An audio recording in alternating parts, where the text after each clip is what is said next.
Olá, boa tarde. Estou aqui hoje para responder mais algumas perguntas recebidas na semana. Quero agradecer desde já a participação de todos. Foram vários comentados no nosso vídeo anterior. Quero dizer que aos poucos eu vou respondendo a todos que enviam suas perguntas. Hoje eu separei mais algumas para estar respondendo e queria já começar a falar um pouco sobre realismo afetivo. Você sabe o que é realismo afetivo? Realismo afetivo é quando você consegue encarar a realidade da sua relação sem distorções nem auto-engano, né? Então, muitas vezes a gente tem dificuldade de encarar a realidade da relação.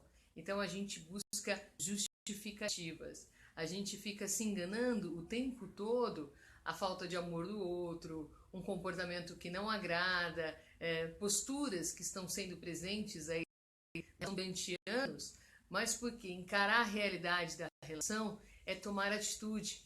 E às vezes tomar atitude é pôr um ponto final, ou é ter uma postura mais firme, e que, tomado pelo medo ou pela dificuldade em se posicionar, a gente fica justificando o comportamento do outro.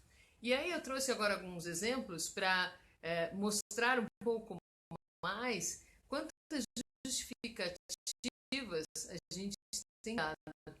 E eu acredito que ao colocar um pouco essas questões, você vai se deparar com alguma fala ou sua ou de algum amigo. Mas a gente diz assim, esse é o jeito dele de amar, esse é o jeito dela de amar. Concordo que há estilos de amor, né? Cada um expressa de uma forma, tem um modo de se relacionar, mas há comportamentos que chamam. Será que é um estilo de amor ou realmente o outro não ama? Né? Então, assim, esse é o seu jeito de amar. Há estilos pessoais de amar, mas alguns são suspeitos. Então, será que a humilhação, a agressão, a crítica é um jeito de amar? Ou a gente está justificando a falta de amor do outro porque a dificuldade de tomar atitude é muito maior? Então, a gente diz é o jeito de amar. Uma outra frase, uma fala muito recorrente é minimizar os defeitos do outro. Ninguém é perfeito. A gente está sempre buscando justificativas, né?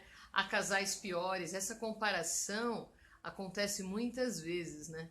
Então a gente acaba justificando quando a gente compara na outra relação. Então, um casal que tem uma relação pior do que a minha, eu fico olhando para aquela relação e digo, há casais piores, então a minha não é tão ruim. É mais uma justificativa para encarar a realidade da relação. Não é tão grave, é uma forma de minimizar a atitude do outro e a nossa falta de atitude. Então, assim, é importante observar quais justificativas você tem dado, né? Então, eu vivo uma relação onde eu vivo a traição, onde eu deixo o outro me trair, não faço nada com isso, mas daí eu justifico também, todo homem trai, toda mulher também trai, enfim, é uma forma também de não encarar essa realidade da relação, né? É minimizar, é comparar, é justificar o comportamento do outro. É uma fase, essa fala é uma fase, também é uma forma de não encarar a atitude. Porque se eu digo, é uma fase, daqui a pouco vai mudar, daqui a pouco ele separa, um dia vai perceber, ele está esperando os filhos crescer, está com problema no trabalho. Eu fico aqui pensando, quantas justificativas a gente não dá, né, nessa nossa relação durante anos pela falta de atitude. Não estou dizendo aqui que é fácil encarar a realidade, mas é necessário. Porque o fato de não encarar não deixa de ela existir, ela continua presente. É preciso encarar. Então, o que você tem justificado na sua relação? Né? A falta de amor do outro, você tem dito, é uma fase, não é tão ruim assim, pelo menos me ajuda nisso, é um pouquinho carinhoso, é pouco, mas pelo menos eu tenho, é o aceitar migalhas. Né? Então, quando a gente compara, quando a gente minimiza o comportamento do outro, é tudo uma forma da gente não encarar de fato a relação de frente. Então é muito importante encarar. Encare a sua relação, encare que você está aceitando alguém que não ama tanto, está aceitando alguém que lhe humilha, que lhe trata mal, está aceitando alguém que tem outras pessoas. Então, assim, a partir desse momento em que você se permite encarar a sua relação, você pode fazer alguma coisa com isso.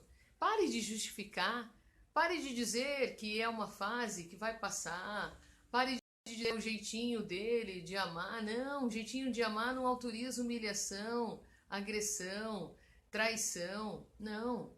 Ah, é porque nunca teve amor? Ok, nunca teve amor, mas vai buscar melhorar na relação, né? Então, será que você não tem dado desculpas na sua relação também para o que está acontecendo na sua vida, porque é difícil tomar atitude? Porque tem medo da solidão, porque a carência assola, ou porque tem uma dependência aí, né? Você consegue, de fato, encarar a relação que você está vivendo? Ou você muitas vezes justifica o comportamento do outro, né? Não é tão ruim assim, o do meu vizinho é pior, ele me agride verbalmente, mas o da minha vizinha é fisicamente é pior. Peraí, então você está me dizendo que a gente tem que comparar ou nivelar o que é pior, o que não é tão ruim assim? Não, a gente precisa de algo bom, a gente precisa de uma relação de troca, de amor, de carinho, de respeito. A gente não aceitar pouco, né? Justificar o tempo todo é aceitar a falta de amor do outro. Olhe novamente para como está a sua autoestima. Eu volto para esse ponto porque é extremamente importante. Quando a gente tem uma boa autoestima, a gente se impõe, a gente quer alguém que respeita, que trata bem, que ama, que tem carinho, que tem afeto. Quando você aceita o pouco que o outro dá, você está enfraquecida nessa relação. E, desculpa a conexão, voltamos agora. E com uma falta de amor próprio muito grande. Uma outra questão que eu recebi aqui ele me ama, mas não percebe. Ninguém é perfeito. Vai perceber o meu valor. Ainda me telefona. Quer dizer, a gente vai buscando a vontade de estar justificativas, né? E vai criando falsas esperanças. Não é porque liga, né? Porque manda mensagem, já quer voltar, ou a relação vai dar certo. Não, né? Encare a realidade da sua relação. Uma outra questão que eu recebi aqui, o outro proibir, né? Relacionamento abusivo. Então ele não deixa eu ter amizade masculina, ele não deixa eu usar um batom, ele não deixa eu colocar tal roupa. Enfim, a gente tem que olhar, isso é muito importante, não só para a atitude do outro, mas para a nossa atitude diante da atitude do outro. Porque quando o outro proíbe e você autoriza, a gente precisa olhar para o seu comportamento que está autorizando. Então, quando o outro diz, você não pode usar tal roupa, você não pode passar batom, ou não quero que você saia, ou você não pode trabalhar, e você aceita, é preciso olhar por que você está aceitando. Você já se questionou? Por que eu não me posiciono diante da fala do outro? Nunca se esqueça disso, o poder que o outro tem é você que dá. Se o outro diz não faça e você diz ok, não vou fazer, você está autorizando esse comportamento. Você está dizendo sim, eu vou fazer o que você quer. E por que você faz? O que lhe impede de se posicionar e dizer não, eu vou usar essa roupa, eu vou passar o batom, eu vou ter amizade sim. Você vai autorizando com que o outro cada vez mais exerça essa força, esse poder, muitas vezes o machismo presente, né? E lá na frente você vai sentir as consequências disso, porque cada vez mais vai impondo o que você pode, o que você não pode, e você vai deixando. Então, antes de ficar só olhando para o que o outro faz, olhe, por que eu deixo? Você já parou para pensar? Por que quando ele pede para eu não fazer algo, eu não faço? É o medo de perder? É uma necessidade de agradar? O que está por trás aí desse seu comportamento? É preciso se questionar. E se você se colocar, o que pode acontecer? Porque o outro só respeita se você se respeita. É você que precisa se colocar na relação. Escuta, mas por que eu não posso usar? Né? Eu vou usar. Não é enfrentar, mas é se respeitar, é se posicionar. A gente precisa ter essa postura mais firme para não dar esse poder para o outro. Toda vez que você deixa é preciso você olhar por que eu estou deixando. E a partir de hoje, repensar essa sua atitude e começar a fazer diferente. O que fazer quando a gente sabe que ele não ama, mas nós amamos muito e não consigo deixá-lo? Mas eu amo muito, acho que você quis dizer, né? E não consigo deixá-lo. Será medo da solidão ou carência? É uma pergunta interessante essa, né? Eu preciso ver o que me prende neste lugar. Se eu estou numa relação onde não existe reciprocidade, onde o amor é de um só, o amor de um só não sustenta uma relação. Então eu preciso deixá-lo ir, eu preciso encarar, né? Eu amo com toda a força do mundo, mas o outro não. Então o que te prende aí? Né? É o medo da solidão, eu não aceito o que o outro não quer, é a dor da rejeição. Então é preciso analisar o que está te prendendo nesse lugar.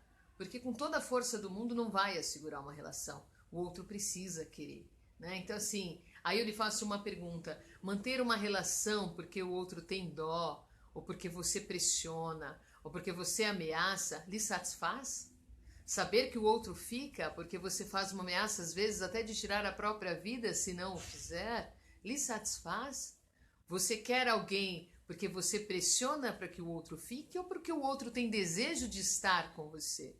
Né? Muitas vezes uma pessoa se prende numa relação, o outro quer terminar e a pessoa insiste e o outro não tem coragem e fica porque tem dó ou porque teme a atitude. E eu fico lhe perguntando aqui, basta? Lhe satisfaz saber que alguém está com você por dó? Né? Porque você insiste, porque você prende? Não é pelo desejo do outro, é porque tem dó. Né? Você quer alguém dessa forma? Ou você quer alguém que deseja estar com você? Que realmente tenha sentimento e amor maior? Mais uma questão que foi colocada aqui é: e quando não há confiança, mesmo que falou que não fez, eu não confio. É preciso aí pontuar nesse momento e olhar. Eu não confio por quê? Eu não confio porque houve mentiras, houve outras questões anteriormente e me gerou essa desconfiança. Então, mesmo hoje, quando o outro diz eu não acredito, ou eu sou uma pessoa insegura, isso vem de relações anteriores também. É preciso olhar exatamente aí, né? Essa falta de confiança. Porque uma coisa que a gente não pode deixar de olhar, a questão da confiança, não está pautada só numa traição. A mentira por si só gera uma desconfiança no outro. Então, quando uma pessoa começa a mentir por coisas pequenas, né? Mente, vai num lugar e fala que está em outro, né? Ou mente que saiu com alguém e não saiu, enfim. Quando começa a mentir, já quebra a confiança. E a base do relacionamento é a confiança. Então, precisa analisar aí por que você não confia. Porque ou já traiu anteriormente, ou porque houveram mentiras, ou porque já foi traído em outras relações. Então é preciso olhar a origem, em que momento isso aconteceu, para que possa ser trabalhado. Se foi desta relação, é preciso sentar e conversar. Olha, eu não confio porque eu tenho percebido mentiras, porque tem atitudes aí que eu não concordo. Tem que sentar e conversar. Passar uma vida desconfiando também é uma tortura para o casal, né? Porque fica constantemente brigando, então é preciso ser dito. Olha, quando você mentiu, quando isso aconteceu, me gerou uma desconfiança, me gerou um incômodo maior e eu não estou sabendo lidar com isso. Vamos conversar e vamos resolver. Esse é um grande problema da traição. Muitas pessoas questionam: devo ou não devo perdoar uma traição? Eu acho que mais do que responder essa questão é dizer os malefícios posteriormente que vão existir pós-traição, que é a confiança. A quebra da confiança é o que afeta diretamente a relação, né? Porque você pode até continuar com o seu parceiro ou com a sua parceira, mas se você continua todas as vezes retomando aquele ponto, a traição, e todo dia retoma, e cada vez que atrasa 5 minutos é porque está traindo, se uma vez não responde a mensagem é porque está traindo, isso sufoca, né? Esse é o grande problema da traição, porque gera desconfiança em tudo. Então está acostumado a chegar às 9, chega às 9h10, está traindo. Não respondeu mensagem, está traindo, né? Esse é o grande problema, que é a quebra da confiança, né? Então é preciso, se houve traição, sentar e conversar e ver o que vocês vão fazer com isso e tentar, mesmo sendo difícil, Aí, se decidiram ficar juntos, recomeçar, né? E o outro contribuir e ajudar para que conquiste de novo a confiança do outro, que é uma tarefa difícil, né? Então, se você quer resgatar a confiança do seu parceiro ou da sua parceira, mas continua com mentiras ou com comportamentos que acentuam mais a insegurança, a desconfiança, não vai funcionar, né? Então, prestem muita atenção o que está gerando após a traição aí, que é um grande problema, que é a quebra da confiança. Mais uma pergunta que é: seguir em frente depois de uma decepção, se permitir de novo, é um bom caminho? Sem dúvida, sem dúvida. A gente precisa se permitir a seguir, a acreditar novamente. Infelizmente, a vida é assim. As pessoas decepcionam, quer seja numa relação de namoro, quer seja numa amizade, quer seja no âmbito familiar. As pessoas decepcionam. E se a partir de uma decepção a gente viver desacreditado e não se permitir de novo, a gente deixa de se relacionar, né? Então é preciso sim, com dificuldade sim, porque há uma decepção, um incômodo, mas se permitir, né? Se a gente generalizar que todo homem trai, a gente não se relaciona. Se a gente generaliza que ninguém presta, a gente não se relaciona, né? Então é preciso, aos poucos, recomeçar, acreditar de novo, estar mais atento para não cometer os mesmos erros da relação anterior, né? Então, por exemplo, se a questão maior aí que diz da decepção, né, foi porque foi uma traição e é muito mais difícil, eu preciso me atentar um pouco mais na relação, porque por muitas vezes a gente também não vai cuidando da relação, e quando vai ver, vai olhar lá na frente que já quebrou demais. Então é preciso ter mais cuidado, observar comportamentos, porque assim, na paixão, muitas vezes, a gente não consegue olhar o todo. Paixão a gente tem uma percepção seletiva, tá mais ligado ao desejo, à química, à vontade de estar, o desejo do outro, e você não enxerga, muitas vezes, coisas que já estão ali. Então, por exemplo, o comportamento agressivo, o comportamento machista, a possessividade, a falta de cuidado. Às vezes a gente vai, mas amanhã melhora, é uma fase, a gente vai deixando para depois aquele incômodo que é lá de trás, e lá na frente a gente sente as consequências disso. Então, cuide desde o início, encare a sua relação desde o início e vá cuidando da sua autoestima, porque a autoestima é tudo. Se você tem uma boa autoestima, você impõe limites. Se você tem uma boa autoestima, você não autoriza que o outro lhe desrespeite, você consegue aceitar mais, você se valoriza mais, você quer mais, se aceitar mais do seu valor, né? Porque a gente só aceita pouco quando a autoestima está baixa. Então você só acredita que merece pouco porque você não está bem com você. Quando você tem uma boa autoestima, você se coloca, você se respeita, você sabe que você merece muito mais desse pouco que você tem recebido. Só mais uma pergunta aqui: qual dica que você dá para quem não consegue controlar os ciúmes? Aí eu responderia: observe como é que está sua autoestima. O que está gerando esses ciúmes? Porque o ciúmes é o medo da perda, né? Quando você está com uma autoestima boa, você acredita que você pode ter outro, que você não vai perder. Mas quando você não está, você tem o tempo todo medo de que vai encontrar alguém melhor, de que vai ser trocada, de que o outro deve estar com uma outra pessoa, é mais interessante. Se você estiver bem com você, se você se admira, se você gosta, você não vai ter esse medo tão gritante de perder o outro, porque você sabe que você pode ter o outro. Essa é a grande questão.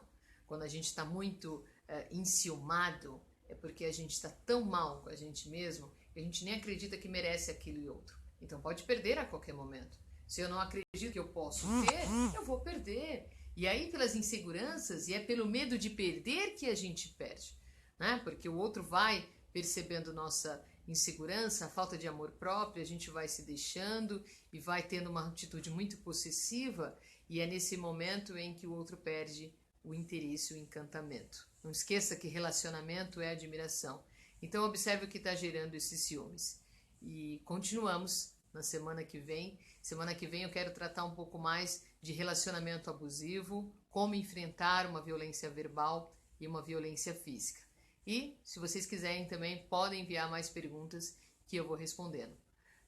Muito obrigado por esse momento de hoje, por todos vocês que estiveram participando.